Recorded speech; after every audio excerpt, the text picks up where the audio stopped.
Welcome back to Good Morning Colorado, everyone. Taking a live look from I-70 in Georgetown.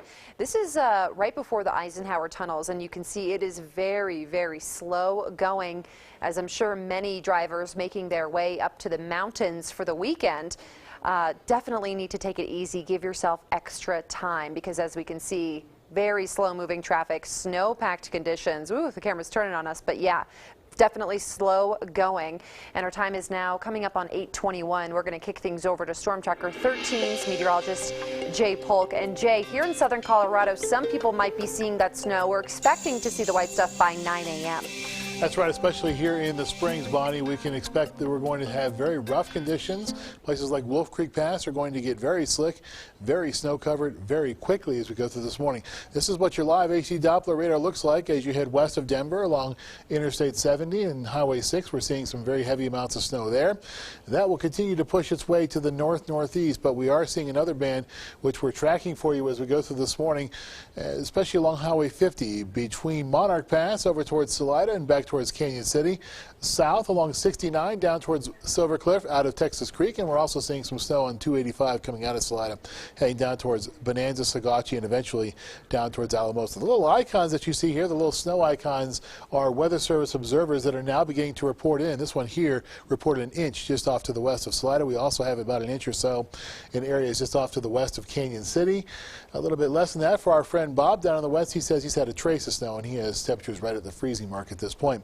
Live AC Doppler radar, as we zoom it out to the full range, shows us that there is some additional snow off to the east, but most of this is not yet hitting the ground. It will, though, later on this afternoon, especially. As we look at our Skyscan satellite and radar, we can see that the bulk of what we're seeing in terms of snow is either along I-70 or off to the west over towards the western slope in Grand Junction. It's all coming in our direction, though, and Skycast says it'll be here before too much longer. Here's why we have that 9 o'clock prediction for you with Skycast calling for a chance for some snow along I-25 into the east of the interstate with a good heavy band between the Springs down towards Trinidad and points eastward in Los Animas County. By 3 o'clock, we're continuing to see that snow along Interstate 25 from Springs and Denver all the way down to the Raton Pass and points southward into northern New Mexico down towards Springer. We're continuing to see some snow as well along Interstate 70 up towards Lyman. And the Skycast is calling for that snow to continue all the way through the evening and into early Sunday morning. The bulk of it, though, by Sunday morning will be south of Highway 50, and watch out, the eastern plains will begin to get a good pounding as we go through our Sunday morning, Sunday afternoon, as that low pressure center continues to track off to the east-northeast as we go through the second half of the weekend.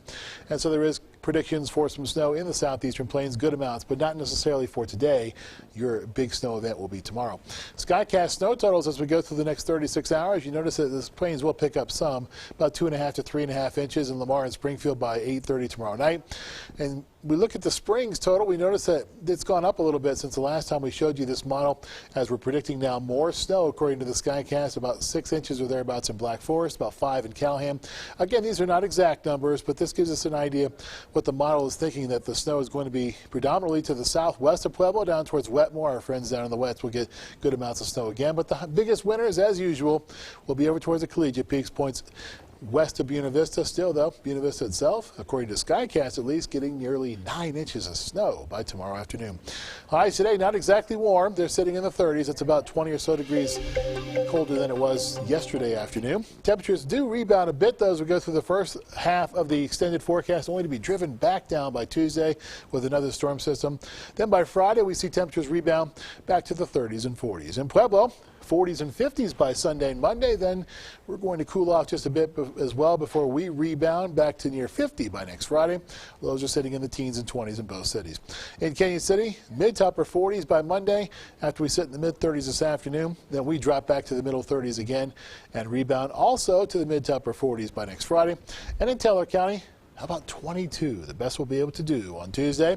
Then temperatures do rebound Thursday and Friday. We're sitting in the mid-20s on Thursday, mid to upper 30s on Friday, but I wouldn't exactly be breaking out the shorts in those kind of temperatures.